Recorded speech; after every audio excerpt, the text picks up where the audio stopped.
Hey guys, it's Jason from Jason and Joni Builds, formerly known as Mustang Rehab. We made the change, as you guys can probably see. Anyways, we like it, and that's one thing that Joni can get out of her mind and stop worrying about it. Anyways, today we're going to be, this is part 2, and we're going to start rebuilding our Dana 20. So stick with us. Here we go.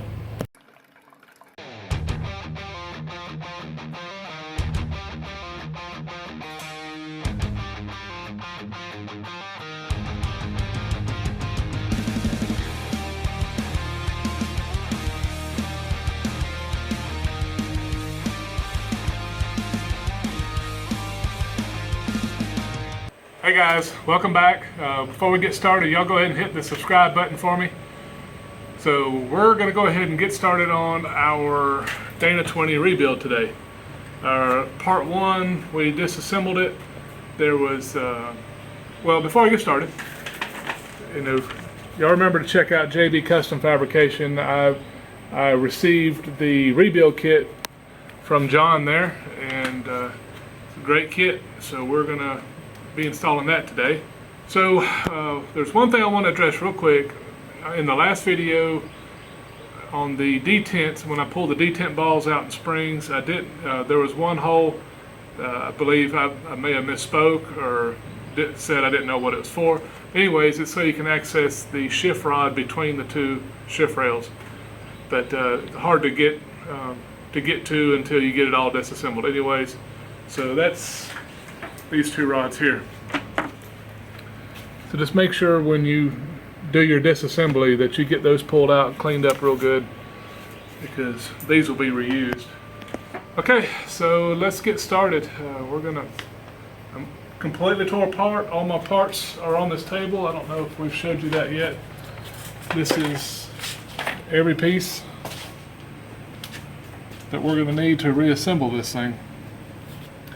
And honestly guys, this is the most organized I have ever set anything up I'm about to rebuild, so it kind of feels good. So thank you guys for making me do it. So anyways, let's go ahead and start with putting our shift rail, our seals in. That way it's light, we can turn it over and get those knocked in real quick, then we'll move on. Neglected to tell you guys, when you clean it, I took a pneumatic tool with my wire brush on it and really cleaned up all my surfaces, just to make sure that you have something good for your seal to lay against, because the last thing I want after all this work is to have a leak. So just something like this, steel brush, just make sure you get all the old gasket material off. Alright, seals. So what I'm going to do is just use a socket, drive against my seal, and just remember, you want this thing to go in straight.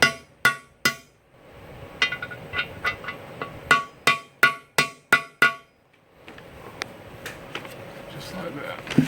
Same thing with the second.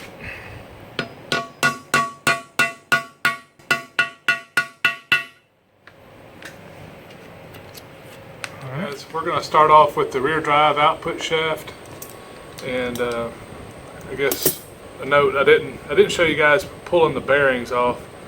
I used my press and the bearing. This is a cheap bearing remover tool you can buy like at Harbor Freight or whatever. I don't use these enough, so this tool actually works fine for what I'm doing. So you can pick you one up, and if you're not running a shop doing this all day every day, this works fine. So I already had my bearings pulled off for the sake of time. So what we're going to do is, with this assembly, we have to put a bearing, we have to put our speedometer drive gear, and then you have shims. You should have, when you disassemble yours, there'll be a certain amount of shims. This had 3. Those shims will go back on top. So what we're going to do first is get set up and go get this bearing pushed on. Got our press here. We're going to press the bearings on, and if you don't have a press, I'm sure you could probably, if you have a piece of pipe right, you can drive them on, but if you have press, this is the way to go. But just Try to make sure you get it good and lined up.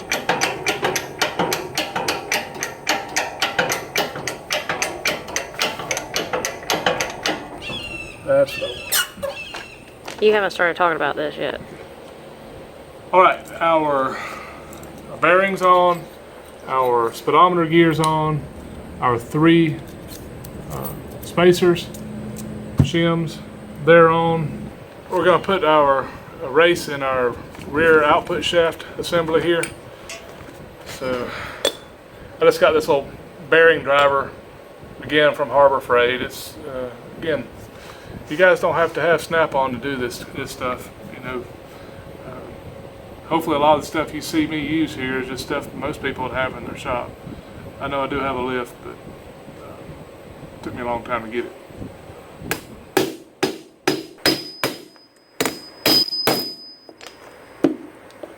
I could hear the sound change. As you're driving it in, you'll hear it. It's a completely different feel. And you can tell that you bottomed out. Basically now this, that'll right in there. We got the race on the other side. Oops. We got that race in. Now let's get our race put in this front side. Again, my little tool from Harbor Freight.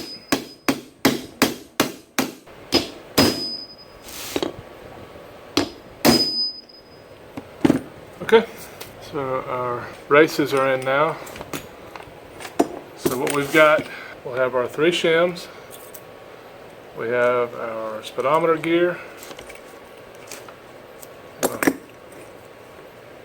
Place our assembly there. And now our bearing will get pressed on and see what we got.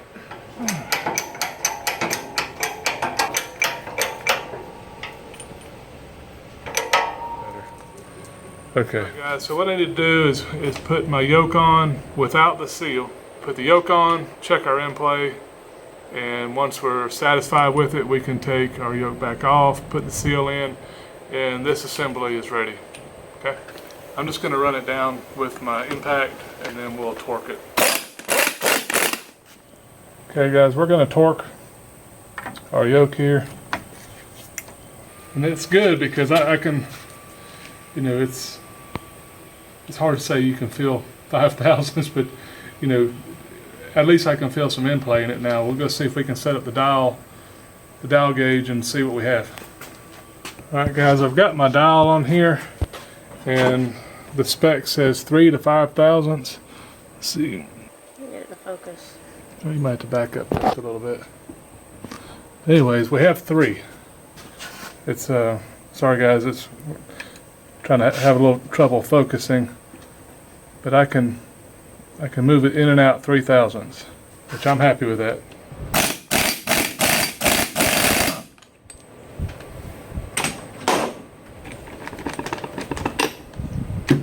Now we can put our seal in. Okay guys, I'm doing a little insert here. I made a mistake the other day and I caught it towards the end of the video and it flew all over me, but we'll do the best we can because I sure couldn't back up and fix the problem at that time. So anyways, I didn't do the seal install properly. The kit actually came with these fiber gaskets, and the fiber gasket actually goes in before. Then you drive your seal in, then we'll install our yoke and torque it down. Also, we need to seal between the yoke and the shaft, and they say some had a spot for a washer, an O-ring or something. This one doesn't, but I've read lots of forums. They say we can just put RTV inside when we put our yoke on, put RTV between the yoke and the shaft, and then put the washer on, and then we can torque it to spec, which is 125 to 150 foot-pounds. Anyways, but that was my bad, and I'm sorry. But at least you guys, I catch it and can show you guys, and it won't cost you 2 seals like it did me. So I'm gonna get this seal installed. Just gonna use this big socket.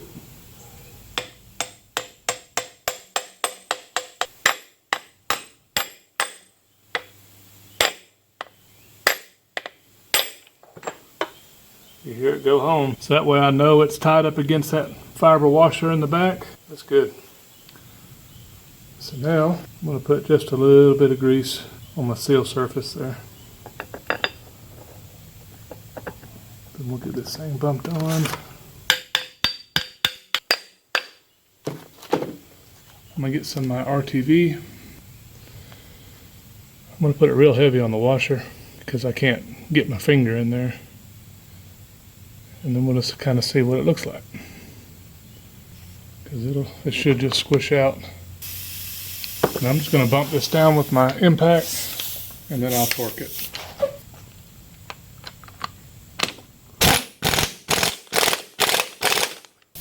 Just going to wipe out the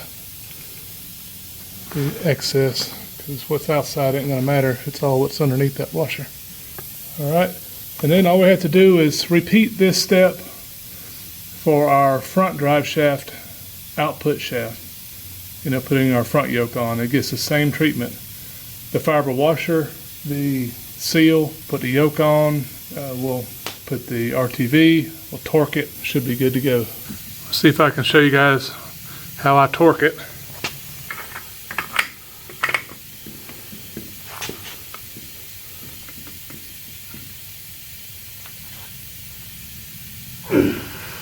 Now let's go ahead and get our bearings pressed on our front output shaft. So I'm going to go back over to the press and we're going to get this bearing pressed on. We'll come back and go to the next step.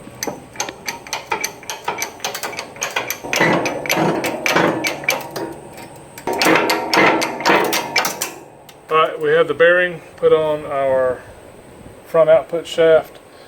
So before we go any further, we need to go ahead and get our shift rails put in. I have JB's instruction manual here. This rail here is towards me. And you'll know it because it doesn't have the plug. So this is the single side with the ball by itself. I'm going to put in the rods after I get this rail put in. So we're going to leave those out until this rail's in place. But before we put it in, they say it needs to be greased very well. So we'll do that. Make sure we get grease in the detents on both sides. We don't want any issue. Alright, we've already got our seal in. Okay, and then this is important too, the orientation of your shift fork. So right now, this is the direction my shift fork goes.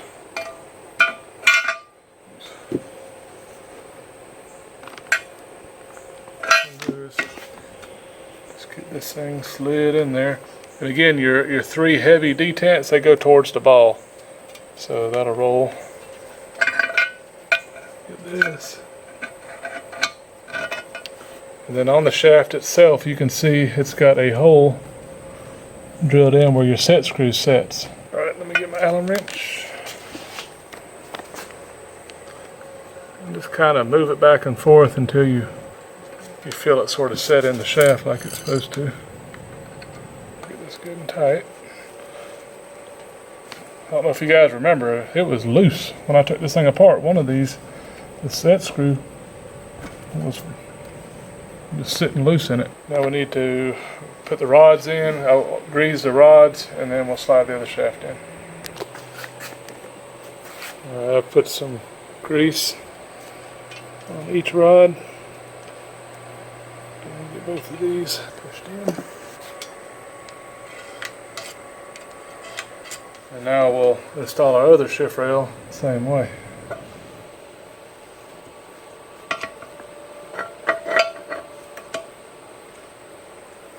If you have your shift fork out of place, your rods won't be, their rods won't move out of the way far enough for you to push your shaft through. So that was kind of what was hanging me up there just for a second.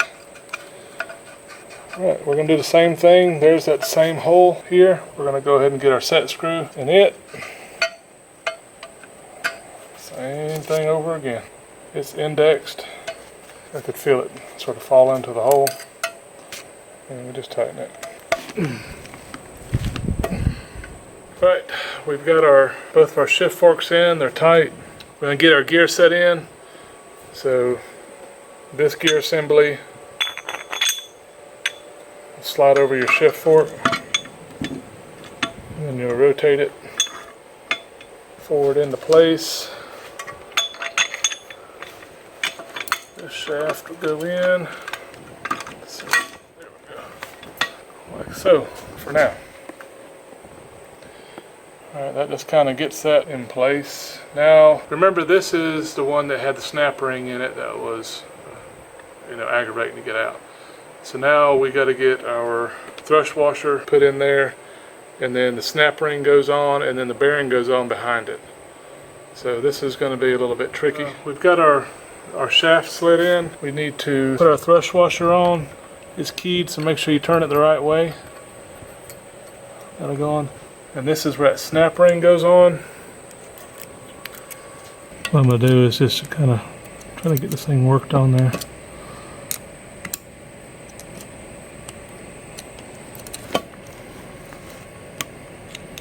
Alright, so I've got my snap ring pushed on. I'm just going to work it back. Okay, it's in. We've got our snap ring in. Before I put that other bearing on, I'm going to go ahead and get this race put in, and then I'm just going to dry fit my shims. That way I have something that holds this side as I tap this bearing on, because we have to tap this bearing on while it's inside the case. I have to say I've enjoyed using this tool from Harbor Freight. It works well. Does what it's supposed to do.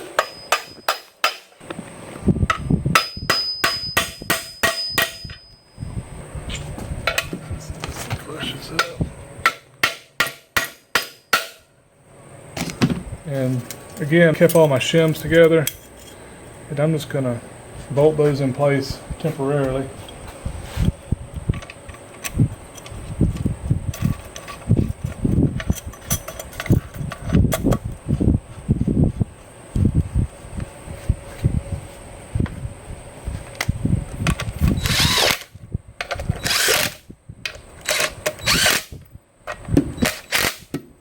Alright guys, again, you gotta get a little creative.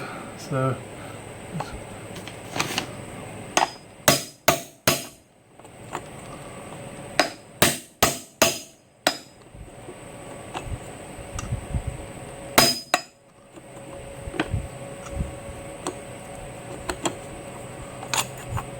just want to make sure I don't hammer on my cage.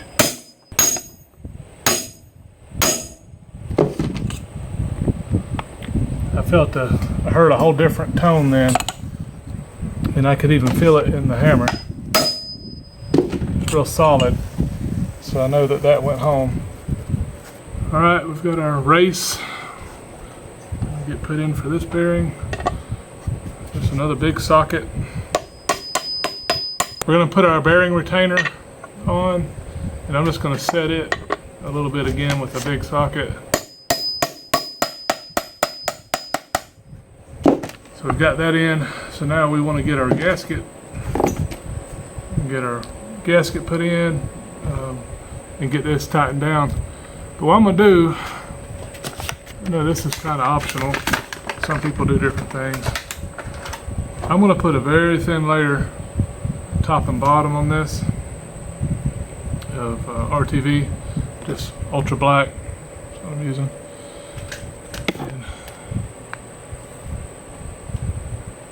Just because I just want to make sure I've got a really good seal.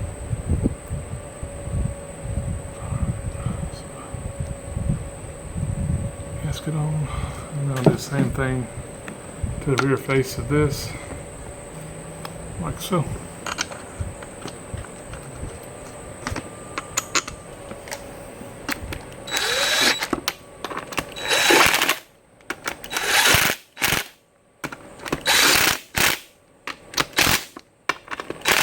Let me check, see what these torque specs are for these bolts. Okay guys, I got my torque wrench. It says 30 to 36 foot-pounds. So I'm just going to check that. I'm just going to take them to 25 first. It's about 32. Alright, and this is a good sign. That feels really nice. I've got all my shims from before on this other side. I told you we would come back to it. This was the shims that I took out. We're going to use an adhesive spray on our shims. We have 3 shims over here, so we're going to make sure that there's some adhesive between them because we don't want it to start developing a leak between all those. Just one of those tips I read on the forums. Right or wrong, we'll give it a try.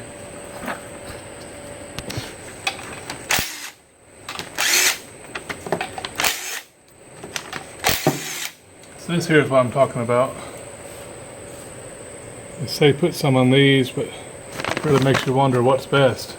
Give it a shot. If it does happen to leak, this won't be that bad to remove and do it differently. Maybe use RTV. Just make sure this is good and clean.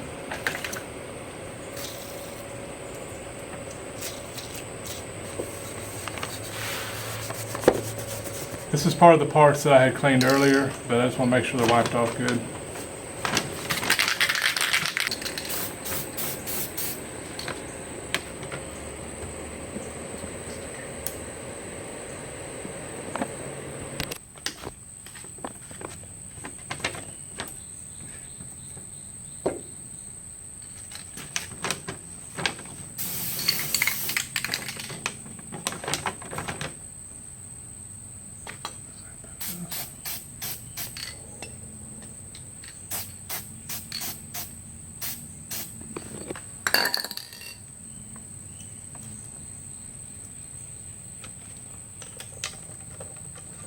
Again, I can't vouch for this method, but I'm hoping that somebody that mentioned this has done it plenty of times.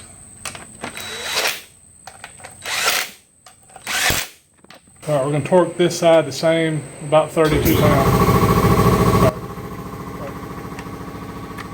All right, we're going to go ahead and put in our rear output assembly. So I'm going to go ahead and do the same thing. I'm going to put just a very thin layer of RTV on it. No leaks is the hope. Alright guys, this gasket only goes one way. I'm going to put a little on the case here.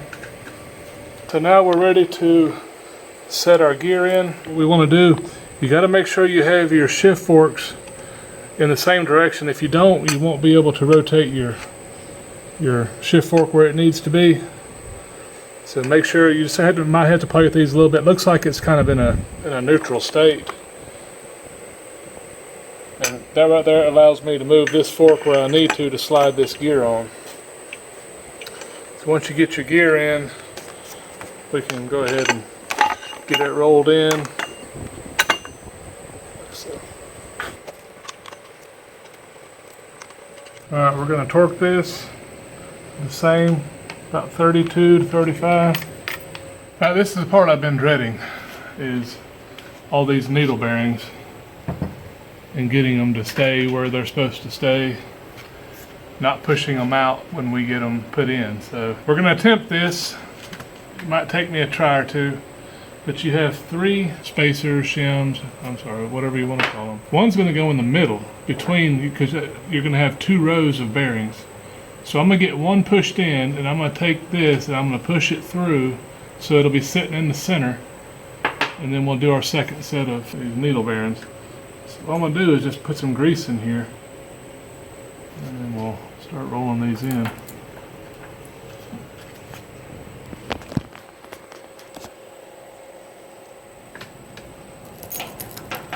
Okay guys, so what I did, I've got one of these shims on top, one on bottom, one in the middle. And as you can see, all my bearings are in there. When I first stacked them, it felt like they weren't all going to go in there. And so I took one out, and I knew it had a big gap, and that's not going to work. But I put the shaft in there and just kind of scooted them around like they're supposed to be, and that other one just fell right in. So if you don't get them stacked in there like that, you need to add another one. They've got to be nice and tight. So again, I've got one spacer on the bottom, one spacer in the middle, one on top. That'll go like that when we slide them in. The trick is going to be is these not falling out when I pull the shaft out. So that's what we're about to try here. Is I'm going to keep my hand on the shim.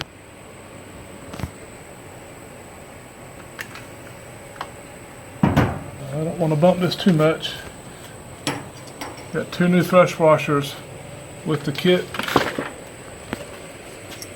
And these go, there's a little detent on each one. The copper goes towards the gear, the copper side on these. Okay, what I did, guys, is I put me a tie strap over the top of this so it gives me something to hold on to the gear. So I was really having a hard time holding it.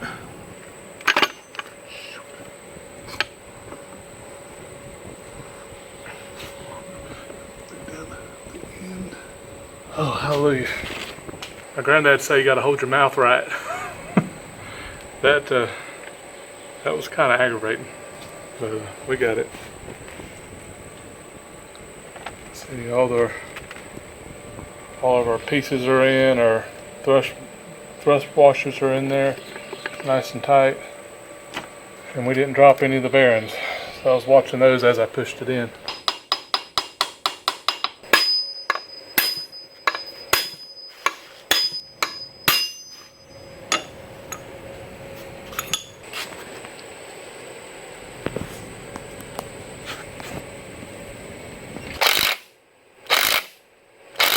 I'm gonna just give it just a little bit of oil here and there while I wait before I put in my put the adapter on. Alright guys, I'm putting my sealer again. I'm only gonna put it on one side right now, just in the event I got to pull the cover back off. This is an old racing trick we would do on our valve covers. You know, when you want to check your valves a lot, you only put RTV on one side of your gasket on your valve cover. So basically the same premise here. I'm going to put some on one side and that'll help hold the gasket in place, and then before we put grease in this thing, I will not put grease in it yet because I'm not putting the adapter on or anything. Just in the event I had to pull that off for some reason, I don't have to ruin a gasket. Okay. I think it's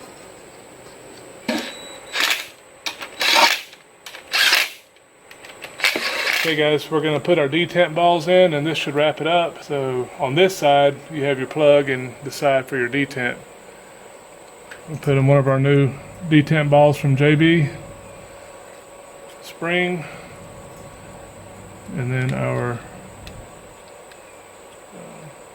jam nut here. Tell you what I'm going to do. I'm going to go ahead and put my plug in. That looks like that might get in the way. So let's get the plug in here.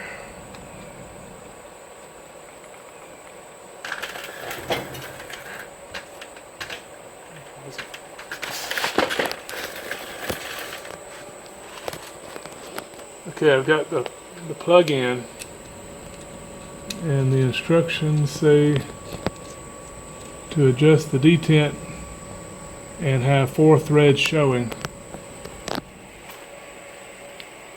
and then be above the jam nut. So we'll do that real quick. We're going to do what he says, and if they feel too tight, we can always come back here, loosen this up, and readjust it. Now I'm just going to go ahead and put, so I can get it out of my hand, put this ball in, this spring, and that adjuster. That's 4 threads right there.